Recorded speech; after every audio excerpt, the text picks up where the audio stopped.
Vamos então falar primeiro então do Bolsonaro, né. Como é que está o Pois é. ambiente aí em Brasília? Deu para acompanhar alguma coisa ou não? Olha, deu até de forma inesperada. Ontem eu estava até comentando aqui nos bastidores, né? Eu estava vindo para Brasília, quando eu fui descer do avião, eu vi que o Bolsonaro estava no mesmo voo. Ele estava em São Paulo, né? Participando do podcast com o Vilela, né? E o Inteligência Limitada. E aí, na hora que eu fui descer do avião, aí eu vi que o ex-presidente estava no mesmo voo que eu. E aí, eu fiquei sabendo em primeira mão que ele estava a caminho do STF, né? Era uma dúvida se ele participaria ontem, e foi um destaque ontem, né? Inclusive, na mídia como um todo, nas redes sociais, que ele sentou na primeira fila, né? Então, fiquei sabendo aí um pouquinho antes, né? Mas eu não publiquei nada, preferi esperar, mas eu imaginei que ele estava a caminho realmente para o julgamento. E o que a gente está vendo, né, professor? E aí é uma coisa que eu sempre tenho muito, acho que a gente tem que separar o que é opinião e o que é o jornalismo, o que é o certo e o que é o errado, né? Isso faz parte até nós como católicos, né, temos que ter isso muito claro, né? O que é o senso de proporção, de justiça e separar o que são as coisas. E o que está acontecendo no STF é uma situação que foge da realidade. Já houve até confusões. Ali é para saber se aquele julgamento é para ter uma admissibilidade do processo no STF ou não, se o STF ele é o local indicado para isso. Ninguém está sendo tratado como réu. E nós já vimos ontem até falhas, né, aí, vícios de linguagem do próprio Zanin, que chamou as pessoas que estão ali naquele julgamento de réus, quando eles não são réus, né? Ali é para ver se tem a admissibilidade da questão. Estamos com uma promoção imperdível na Escola Caravelas. Se você fizer a sua matrícula até o dia 27 de março, você vai ganhar um livro como brinde. Lembrando que você não vai pagar o frete, o que equivale a um desconto de mais ou menos R$ 100. Além de ter acesso ao melhor conteúdo na internet em temas de história, você vai poder ganhar um livro como esses daqui que eu estou mostrando. Faça logo sua inscrição no link que está abaixo aqui do vídeo. Obrigado. O próprio Zanin, que na sabatina dele, dentro do Senado, falou que por conta do histórico dele, profissional, ele não seria ali responsável, ou ele não entraria como uma parte para julgar o Bolsonaro no futuro. E está lá fazendo isso, né? Então, assim, é o julgamento de Franz Kafka. É o que a gente está assistindo. Não existe um ordenamento claro de toda a parte jurídica. O próprio relator, o senhor ministro Alexandre de Moraes, né, ele também não poderia exercer o papel, né, de vítima, acusador, julgador. Falta o quê? Carrasco, né? Então, assim, não existe segurança jurídica no Brasil. Essa é a verdade. E o próprio Alexandre de Moraes, que até pouco tempo atrás era perseguido pelo próprio PT e pela esquerda, hoje é celebrado nesse sentido. Então, o que a gente pode esperar? Eu não espero nada que venha de justo, independente de quem seja. E é até complicado para a gente estar comentando, porque dependendo do que nós falarmos aqui, o canal pode ser desmonetizado, nós sermos processados, enfim, não existe uma segurança jurídica no Brasil, né? Essa é a verdade. A justiça no Brasil ela vai navegar conforme a conveniência de quem é o réu. Parece que é essa a situação, né? E isso tem impactado, inclusive, na economia, porque várias empresas também pensam duas, três vezes antes de fazer investimentos no Brasil, né? É Porque verdade. dependendo de você vai Primeiro que acontecer. nós não podemos, em relação ao STF, nós não podemos falar tudo que a gente pensa, foi o que você falou, senão é capaz da gente até ser processado e preso. O problema no Brasil é que a justiça está virando um tribunal político, né? O Poder Judiciário virou um tribunal político, então fica complicado, né? Nenhum desses julgadores, se fosse analisado assim friamente, poderiam julgar o Bolsonaro. Todos eles teriam que estar impedidos, né?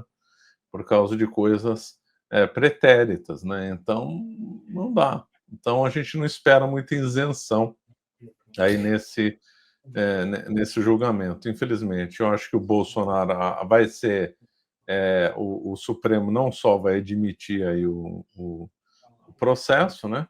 Como também Hoje que o Bolsonaro vai sair condenado. Eu acho que toda a imprensa, né, está analisando nesse sentido, e aí eu acho que é isso que vai acontecer mesmo, né. Uma coisa é análise, jurídica, né, outra coisa é análise, política. Como é que você vê caso o Bolsonaro mesmo for condenado, o que que você acha que vai quais serão os reflexos disso na política? Ele ainda vai ser uma pessoa influente nos bastidores ou ele vai acabar minguando e vão surgir outros atores? Como é que você vê? Olha, aqui talvez, professor, eu vou ferir algumas suscetibilidades, né, eh, e muitas pessoas às vezes confundem, né, o que é opinião com o que é a análise. Eu conversei com algumas pessoas ontem, aqui em Brasília, não vim aqui para Brasília para casou, foi uma coincidência essa questão do julgamento do Bolsonaro com eu estar aqui em Brasília, mas eu aproveitei para conversar com algumas pessoas por aqui. E o que eu pude apurar, tá, é que, assim, existe uma intenção clara de começar a preparar o Tarcísio para ser esse sucessor, né, do Bolsonaro, só que não é uma unanimidade dentro da direita política, sendo bem específico, o nome do Tarcísio. Porque o Tarcísio sendo o candidato natural, isso vai tirar força do próprio Bolsonaro, tá? E essa força dele que ele teria como um representante da direita, porque no discurso aberto o Bolsonaro seria, perdão, o Tarcísio seria um candidato à direita. Todo mundo sabe que o Tarcísio é um candidato do sistema, ele não é de direita, ele tem posições de direita em questões de administração pública, em questões econômicas, mas naquilo que é mais importante, principalmente aqui para o público, né, do canal do senhor, nós estamos mais preocupados com questões morais, com questões culturais no sentido amplo, né, com as questões do respeito às liberdades individuais, e nós sabemos que o Tarcísio ele não coaduna com esses valores. Né? Ele vai emular o discurso em período eleitoral, vai ganhar a eleição, mas quem está com o Tarcísio, a gente sabe, ele é do Republicanos, é um partido ligado a uma ala bem, vamos colocar assim, materialista, tá, da bancada evangélica. Ele está ligado a Gilberto Kassab, o mesmo Kassab que foi ministro da Dilma, comanda hoje boa parte do que acontece em Brasília.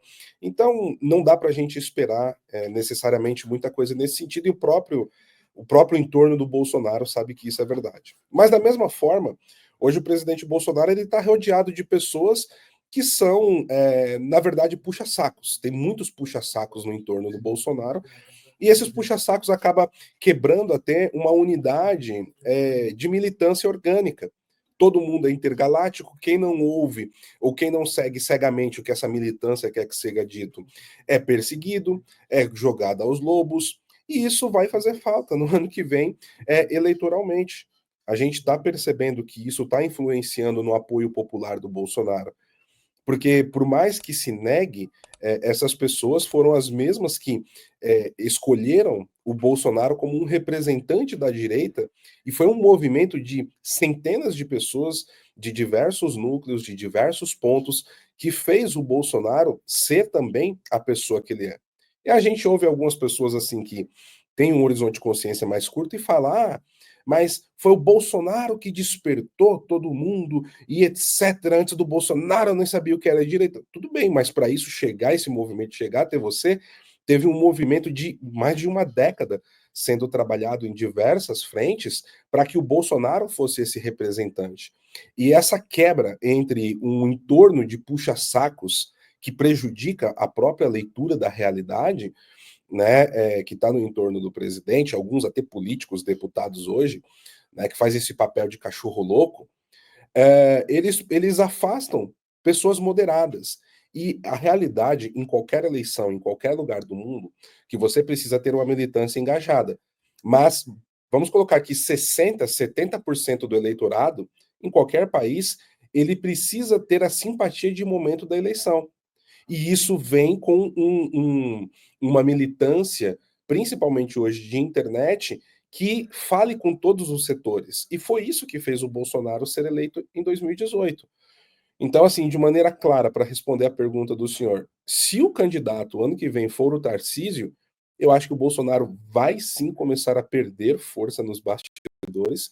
É uma pena. Eu lamento por isso, tá? Eu falo, eu não me envolvo muito em política partidária, mas o único candidato que eu fiz campanha abertamente foi o Bolsonaro em 2018 e 2022, mesmo discordando de muita coisa em 2022, porque do outro lado a gente sabia que vinha o Foro de São Paulo, e eu estava acompanhando, produzindo, se eu me permite aqui, produzindo o que hoje é esse livro. Deixa eu pegar ele aqui, tô com ele perto, ó. Aqui, ó, Foro de São Paulo e a Pátria Grande. Eu sabia o que estava sendo preparado, o que que vinha pelo caminho, né, e o que que a gente tinha que combater. Então, é, as portas estão abertas para essa coisa orgânica. E eu não vejo no Tarcísio. O Tarcísio vai ser, no máximo, uma opção Aécio Neves que nós tivemos em 2014. O problema é que essa militância que está no entorno do Bolsonaro, para fechar o comentário, eles não permitem que outras opções surjam e que seriam mais leais ao Bolsonaro, tá? Leal em fatores essenciais. E eu não vejo isso no Tarcísio. Espero daqui, talvez, 2 anos, de queimar a minha língua. Tomara que eu queime a minha língua. Eu espero, mas eu não vejo nada nesse sentido. Eu acho que a tendência à liderança do Bolsonaro ir micando, quer ele preso, quer ele não, né? Eu acho que vão surgir outros candidatos aí na esteira para aproveitar esse público aí de direita. E o nome mais forte, por enquanto, quer a gente goste ou não, é o Tarcísio, né? Eu acho que não surgiu nenhuma outra liderança, nem o nome forte. Tarcísio já sai de São Paulo, um estado importante. Se ele souber combinar aí com vice, talvez algum nome do Nordeste, eu acho que ele teria grande chance de ganhar aí o ano que vem. E aproveitaria um vácuo em São Paulo também, né? Quem seria o candidato a governador em São Paulo, que poderia ser um nome forte para 2030 ou 2034, né? Aí eu vou falar uma coisa que é o que o Kassab pensa hoje, tá? A leitura do Kassab é que o desejo do Kassab é o Tarcísio tentar a reeleição e em 2030 o Tarcísio vir como candidato, de fato, tá? Até porque o Lula já não teria mais condições de idade. A eleição estaria muito mais garantida na mão do Tarcísio nesse plano do Kassab, né? Para 2030. E o grande problema é que assim não se deixou surgir lideranças. Nomes até tem, mas aí vira uma briga de egos. E eu não sei se propriamente do Jair. Tô sendo bem sincero, eu não sei se isso está no Jair ou no entorno dele, que trabalha sempre com Então agenda você positiva. projetaria então Lula reeleito em 2026 e aí um embate entre Haddad e Tarcísio em 2030. Em 2030. É o que. Não, mas isso não sou eu, é o Kassab. Essa é a projeção do Kassab. Tá? Ele já falou isso abertamente, a projeção dele. Né? Alguns dizem, tá? Aí eu vou até dar o crédito aqui. O Silvio Grimaldo, né? Ele tem muito contato dentro do Paraná. Especula-se que o candidato, uma outra possibilidade, se esse plano do Kassab for à frente, o Tarcísio ficar para governador, seria o Ratinho Júnior, que é o governador do Paraná, e filho do Ratinho, do apresentador do SBT. Ele viria como presidente e a Michele Bolsonaro viria como vice. Tá? Mas será que um Aí, plano desse, desculpa, só interromper, plano desse não poderia ser atravessado pelo Tarcísio? Falou assim, opa, você está me passando para trás e tal. Que também existe a ambição pessoal da pessoa, você não vê isso? né? Olha, pode ser, mas eu não sei se o Tarcísio hoje está com essa ambição. O caminho para o Tarcísio está muito planificado. Aí vamos falar assim, vamos esquecer o Brasil um pouco. Para o Bolsonaro, politicamente, eu acho que a opção do Ratinho Júnior ele teria mais resultados práticos com seus interesses, porque também tem interesse, obviamente que tem interesse pessoal. Isso é ilusão falar que não. Eu vejo essa chapa Ratinho Júnior, Michele Bolsonaro muito mais frutuosa para o Bolsonaro do que o Tarcísio propriamente dito. O Né? Tarcísio, eu acho que ele não teria dificuldades em se reeleger o ano que vem, né? Acho altamente improvável que ele Sim, perca a reeleição. Se as coisas continuarem ele do jeito que está. Interior de São Paulo, talvez tivesse algum problema aqui em São Paulo, mas o interior de São Paulo, em peso, acabaria votando nele contra qualquer outro candidato do PT, né. Exato. Eu acho que Só pegar não. um comentário aqui, professor do chat, o Marcos Vargas ele falou: vocês preferem o Lula? Deixa o Tarcísio ser candidato. Não, nós não preferimos nada, nós estamos fazendo uma análise de cenário. Né? Quem tem que preferir é o eleitorado. Né? Eu quero o fundador e um dos cabeças do Foro de São Paulo longe do governo do Brasil. Ponto. Agora, a gente precisa trabalhar com a realidade. A gente trabalha, eu estou trazendo informações que eu conversei com pessoas, o que está sendo articulado de cenários. É isso que a gente tem que trazer. É, Opinião, eu acho que qualquer coisa é melhor que o Lula, ponto. eu também. Para mim, votar é a coisa mais fácil do mundo. Eu vejo onde está o PT, voto do outro lado. Para Do mim, outro lado, é exato. facílimo. O que nós estamos fazendo é uma análise aqui de conjuntura política, né. Agora, Exato. por achismo, por gosto, é lógico que a gente quer que tenha outro nome e que o Lula caia fora, né, que ele Pois é. aposente logo e acabou.